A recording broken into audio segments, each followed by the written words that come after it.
Welcome to our show roll camera টকে আপনাদের সকলকে স্বাগত। আমি সুমন। আমি সবুজ। আজকের আমাদের very special guest Shri Asit Kumar Mal মহাশয়, মেম্বার অফ দ্য পার্লামেন্ট। ওনার সাথে আজকে আমরা আলোচনা করেছি ওনার উন্নয়ন এবং ওনার ভবিষ্যৎ চিন্তা ভাবনা নিয়ে। তো চলুন দেখতে চোখ রাখুন রোল ক্যামেরা টকে।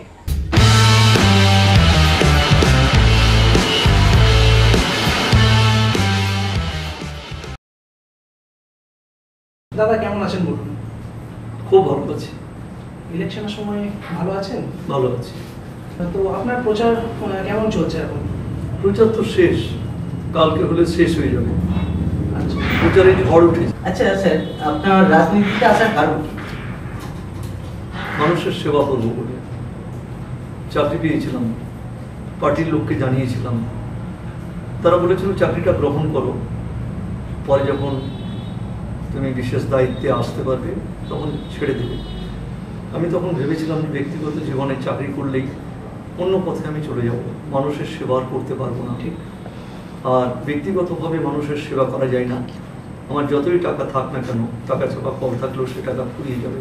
কিন্তু রাজনৈতিক দলে থাকলে সার্বিকভাবে মানুষের কাজ করতে পারবো, এই ভেবেই এসেছিলাম।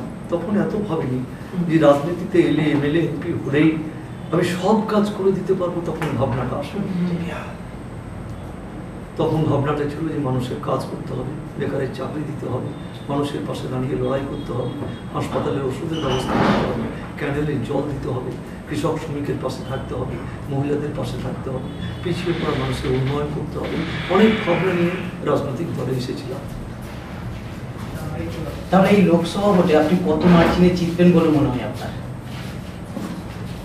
তার আগে আমি আপনাদের রোল ক্যামেরা অ্যান্ড টক আপনাদেরকে ধন্যবাদ জানাই, এবং আপনাদের ক্যামেরার মাধ্যমে, আপনাদের মিডিয়ার মাধ্যমে আমি আমাদের নেত্রী, শ্রদ্ধেয় নেত্রী মমতা বন্দ্যোপাধ্যায়ের কাছে কৃতজ্ঞতা জানাই, অভিষেক ব্যানার্জির কাছে কৃতজ্ঞতা জানাই যে আমাকে দ্বিতীয়বারের জন্য এখানে মনোনয়ন দিয়েছেন।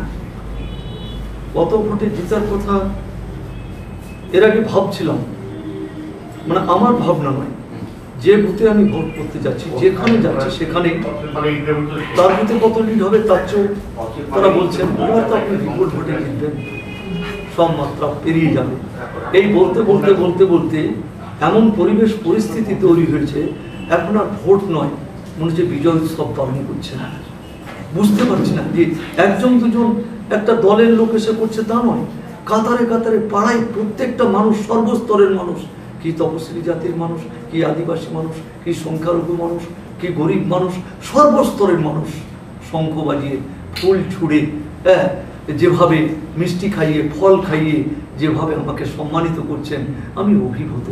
আমি একটা কাউন্টে তারাই বলেছিল, কেউ বলছে গতবারের চেয়ে অনেক বেশি ভোটে জিতবেন, কেউ বলছে 2 লক্ষ, কেউ বলছে 3 লক্ষ পার হয়ে যাবে, ইত্যাদি ইত্যাদি। কিন্তু লাস্ট আজকে প্রচার, কালকেও প্রচারে থাকবো, দুটো মিটিং, একটা র্যালি পার হয়ে আমি সত্যি আমি জানি না যে আনকাউন্টেবল কত ভোটে জিতবো, এবং এটাও আমি বলতে পারবো না যে দ্বিতীয় পর্যায়ে কে থাকবে, মানে 1 হাত উঁচুতে থাকবো, 1 হাত উঁচুতে। বাকি যেগুলো দাঁড়িয়েছে তারা নিজেদের মধ্যে কে কোথায় আসবে তারাই বলতে পারবে। কারণ ব্যাপারটা হচ্ছে প্রায় 2 মাস ভোট ঘোষণা হয়েছে, আমি 2 মাসের আগে থেকে এলাকা ঘুরছি, যেহেতু আমি 5 বছরের জন্য নির্বাচিত, আমাকে টিকিট দেবে কি দিবে না এর জন্য আমি অপেক্ষায় ছিলাম না। 5 বছর মানুষের সঙ্গে ছিলাম, রাজনৈতিকভাবে কর্মীদের পাশে ছিলাম, প্রত্যেকটা প্রোগ্রামে কাছে থেকেছি, নন পলিটিক্যাল প্রোগ্রামে যে কোনো উৎসবে মানুষ ডেকেছে সেখানে গিয়েছি। অতএব আসা যাওয়া, কথা বলা কোনো ত্রুটি ছিল না।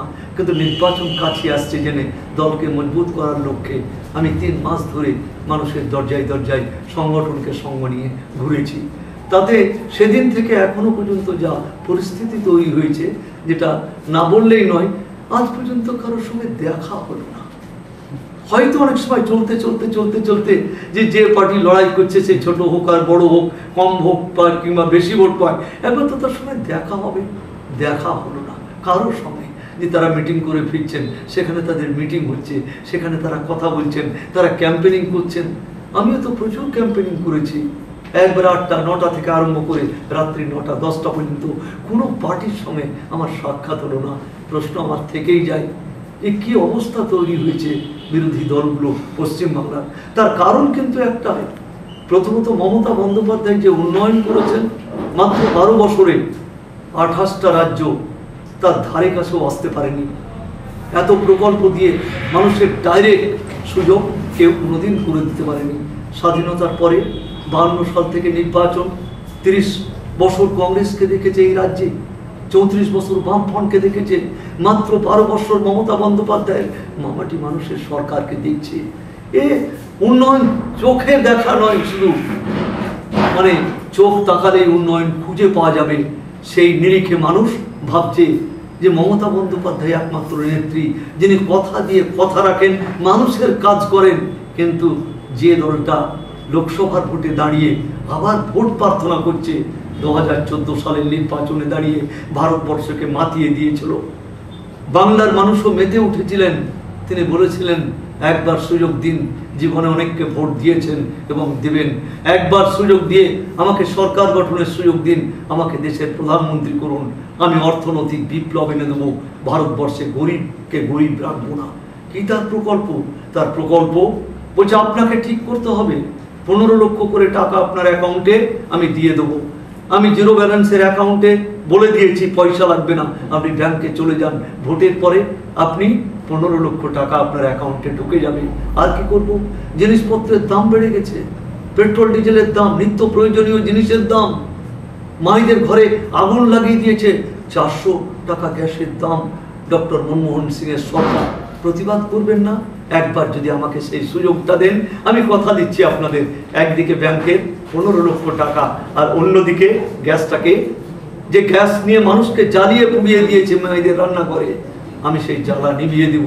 তার অর্থ এটাই হয়, তিনি গ্যাসটাকে ফ্রি করে দিবেন, জিনিসপত্রের দাম কমিয়ে দিবেন। আজকে সেই গ্যাস 400 টাকা থেকে কত হয়েছে? 1000 থেকে 1200। মানুষের প্রশ্ন মোদিজির কাছে যে আপনি সেদিন বলেছিলেন 400 টাকা গ্যাস, ভারতবর্ষের মেয়েদের রান্নাঘরে আগুন লাগিয়ে দিয়েছে সরকার, আমাকে একবার সুযোগ দিন। আপনাকে একবার নয়, দুবার সুযোগ দেওয়া হলো, আজকে 1000 থেকে 1200 টাকা গ্যাসের দাম, আপনি আগুন নিভিয়ে দিলেন না ভারতবর্ষকে জ্বালিয়ে পুড়িয়ে ছারখার করে দিলেন? জিনিসপত্রের দাম আগুন ছোঁয়া। আজকে প্রশ্ন তুলে দিয়েছেন যে আপনি কেন এতগুলো কথা দিয়েছিলেন, কেন বলেছিলেন ভারতবর্ষের যুবক যুবতীকে, ভারতবর্ষের সবচেয়ে বড় সমস্যা বেকার সমস্যা, একবার সুযোগ চাইছি, একবার আমি দেশের প্রধানমন্ত্রী হতে চাইছি, আপনারা সেই সুযোগ দিলে বছরে আমি 2 কোটি বেকারের চাকরি দেব। আজ 10 বছর চলছে, 20 কোটি বেকারের চাকরি হলে ভারতবর্ষের বেকার থাকতো না। একটা যে সব কথা বলে তিনি ভোট নিয়েছিলেন, একটা কথা তিনি রাখেননি। তিনি বলেছিলেন সুইস ব্যাংক থেকে কালো টাকা উদ্ধার করে ভারতবর্ষের উন্নয়ন করব, ভারতবর্ষের মানুষের অ্যাকাউন্টে টাকা দেব। 10 বছর চলে গেল, টাকা তো উদ্ধার হলোই না, বরঞ্চ ভারতবর্ষের টাকা শিল্পপতিদের লোন করার নামে দিয়ে সে টাকা আর ফেরত নিয়ে আসতে পারলেন না, তাদেরকে অ্যারেস্টও করলেন না। 3 জনের নাম বলতে পারি, মেহুল চোকসি 14,000 কোটি টাকা, বিজয় মাল্য আকাশে যার প্লেন উঠে শিল্পপতি মানুষ 13,000 কোটি টাকা, নীরব মোদী, আমি জানি না মোদীজির ভাই বা আত্মীয় কিনা, নাও হতে পারে, তিনিও 12,000 কোটি টাকা নিয়েছেন। কেউ লন্ডন, কেউ আমেরিকা, কেউ প্যারিসে বসে আছেন, সরকারের ঘুম ভাঙছে না। ব্যাংকগুলোকে দেউলিয়া করে দিয়েছে, রিজার্ভ ব্যাংকের টাকা নিয়েছে 19 সালে, রিজার্ভ ব্যাংকের গভর্নরকে রাজি করাতে পারেনি 34,000 কোটি টাকা দিতে হবে বলে। তিনি বললেন যে এই টাকা যদি আপনাকে দিই কেন্দ্রীয় সরকারকে, টাকা দেওয়ার পরে আপনি এই টাকা কোন কাজে লাগাচ্ছেন, দেশের কাজে না আপনার পার্টির কাজে, আমার হিসাব নেওয়ার এখতিয়ার থাকবে না, তাই আমি টাকা দিতে পারলাম না। 2:30টার পরে তিনি জবাব দিলেন, আর ভোরবেলায় খবর পেলাম আপনার মিডিয়ার মাধ্যমে, তাকে সরিয়ে দিয়ে তার নিজের মতো একটা লোককে রিজার্ভ ব্যাংকের গভর্নর করে লক্ষ হাজার কোটি টাকা তিনি কত নিয়েছেন হিসাবে বলা যাবে না, তিনি তার জবাব দিতে রাজি নন। দেশকে, ব্যাংকগুলোকে দেউলিয়া করে দিলেন। তার চেয়েও বড় কথা, গরিব মানুষের কাছে তিনি ধোঁকা দিলেন। কি ধোঁকা দিলেন? কোভিড-19 চলছে, লকডাউন চলছে, মানুষ খেতে পাচ্ছে না, মৃত্যু মিছিল চলছে সারা বিশ্বে, ভারতবর্ষ চলছে। তিনি ভারতবর্ষের মানুষের কাছে অ্যাপিল করলেন বিশ্বের সংকট, ভারতের সংকট, ভ্যাকসিন দিতে হবে, মানুষকে খাবার দিতে হবে, টাকা থাকতেও খাবার পাওয়া যাচ্ছে না।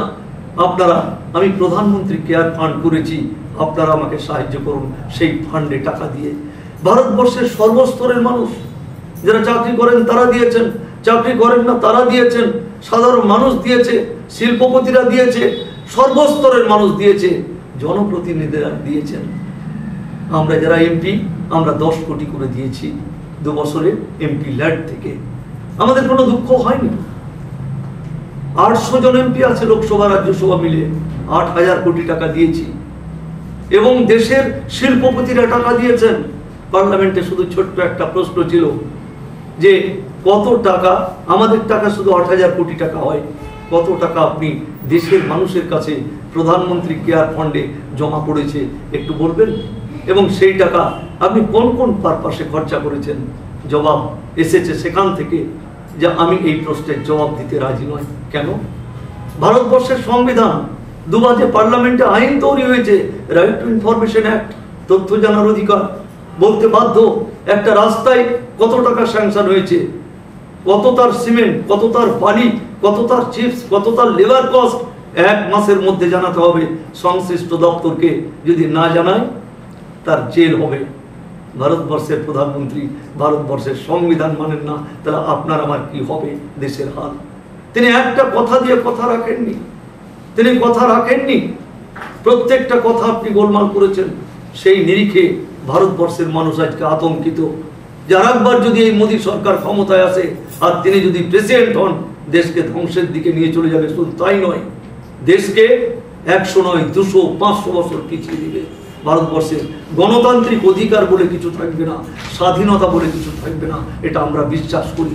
তিনি একতরফাভাবে হিটলারি করবেন, হিটলারের মতো দেশ শাসন করবেন, ওই চীনের মতো। এই বিশ্বাস আমাদের জন্মেছে সব কিছু দেখে। তাই ভারতবর্ষের মানুষ মোদীজির সরকারকে, কেন্দ্রীয় সরকারকে, বিজেপির সরকারকে কাঠগড়ায় দাঁড় করিয়ে বলেছে, একবার চেয়েছিলেন ক্ষমতায়, 2বার আপনাকে ক্ষমতা দিয়েছি, 10 বছর ক্ষমতায় একটা প্রকল্পের নাম করুন যে আপনি মানুষের জন্য করে মানুষকে সে সাহায্য করেছেন। আপনি কিচ্ছু করেননি, অতএব আপনাকে কেন ভোট দেবো? সেই নিরেখে আমরা আতঙ্কিত যে তিনি কি করতে চাইছেন, কি করবেন আগামী দিন। তাই আপনাদের মিডিয়ার সামনে বলতে চাই যে পশ্চিমবাংলার 42টা সিট বিপুল ভোটে জিতবে মামাটি মানুষের পার্টি, তৃণমূল সরকার। তারা জিতবে এই কারণেই, তার সীমিত ক্ষমতার মধ্যে দিয়ে মমতা বন্দ্যোপাধ্যায় যেভাবে মানুষের পাশে থেকে লড়াই করছেন, মানুষের কাজ করছেন, মানুষ তাকে আশীর্বাদ করে বলছে আমরা তোমার সঙ্গে আছি, তুমি লড়াই চালিয়ে যাও। এবং এই লড়াই দীর্ঘমেয়াদী। যতক্ষণ পর্যন্ত কেন্দ্রের সরকারকে, যতক্ষণ পর্যন্ত বিজেপির সরকারকে, যতক্ষণ পর্যন্ত রাজনৈতিকভাবে মোদীজিকে ভারতবর্ষের মসনদ থেকে নামাতে না পারা যাবে, ততক্ষণ মমতা বন্দ্যোপাধ্যায় এবং অভিষেকের নেতৃত্বে, অভিষেক ব্যানার্জির নেতৃত্বে এই লড়াই আমাদের চলবে। আশা করি আপনারা সকলে সাহায্য করবেন আমাদেরকে। দাদা, আপনি যে বললেন যে আপনি যখন ক্যাম্পেনিং এ বেরোচ্ছেন তখন আপনি রাস্তায় কোনো বিরোধী দেখতে পাচ্ছেন না, যদি আপনি দেখতে পেতেন তাহলে কি আপনি বেস্ট অফ লাক জানাতেন তাদের? শিওর করমর্দন করতাম, নমস্কার করতাম, ছোট হলে শুভেচ্ছা জানাতাম। একদম দেখার খুব ইচ্ছে ছিল, বিশ্বাস করুন। আমার দুর্ভাগ্য, আমি তাদের কাউকে দেখতে পেলাম না। তারা বলবে দেখবেন যে না, সত্যি দেখা হয়নি তার সঙ্গে। বিশাল বড় এলাকা, আমি দোষ দেবো না, এলাকাটাও তো বিশাল। কিন্তু যতগুলো নির্বাচনে দাঁড়িয়েছি, বিধানসভা থেকে লোকসভা, কারো না কারোর সঙ্গে কোনোদিন না কোনোদিন দেখা হয়েছে, কিংবা দেখা না হলেও সেখানে তাদের মিটিং চলছে, আমরা মাইক বন্ধ করেছি, সেখানে তাদের মিছিল চলছে, আমরা পাশে দাঁড়িয়ে গিয়েছি, কোনো না কিছু হয়েছে। এখানে যে কারো দেখা মিলল না, কি রহস্য আছে আপনারাই বলতে পারবেন। আচ্ছা, বিগত দিনে আপনি সাংসদ হওয়ার আগে এমন কি কি ডেভেলপমেন্টের কাজ ছিল যেটা আপনার চোখে মনে হয়েছিল যে এখনো হয়নি, আপনি আসার পরে সাকসেসফুলি সেগুলো হয়ে গেছে? এগুলো নয়, প্রথমে আপনাকে বলে দিয়েছি 10 বছরের টাকা 10 কোটি পাইনি, 3 বছরের টাকা পেয়েছি। 3 বছরে 60টা বিধানসভাকে ভাগ করে দিয়েছি, তো বোলপুরকে একটু বেশি দিতে হয়েছে। এটা আন্তর্জাতিক লেভেলের বাইরের বহু মানুষ আছেন, সেখানে দৃষ্টান্তমূলক আমি গার্লস স্কুলকে 2 কোটি 10 লক্ষ টাকা দিয়েছি। চোখ যদি কারো না থাকে আমার বলার কিছু নেই। গার্লস স্কুল 2200 স্টুডেন্ট পড়াশোনা করে। বিবেকানন্দ স্কুলকে 45 লক্ষ টাকা দিয়েছি। চোখ যদি কারো না থাকে আমার দুর্ভাগ্য। আমি পৌরসভাকে উন্নত মানের 42 লক্ষ টাকা দিয়ে অ্যাম্বুলেন্স দিয়েছি। চোখ যদি কারো না থাকে আমার বলার কিছু থাকবে না। আমি দিয়েছি আপনাকে পৌরসভাকে জেসিপি মেশিন রাস্তা পরিষ্কার করার জন্য, অসংখ্য কাজ দিয়েছি।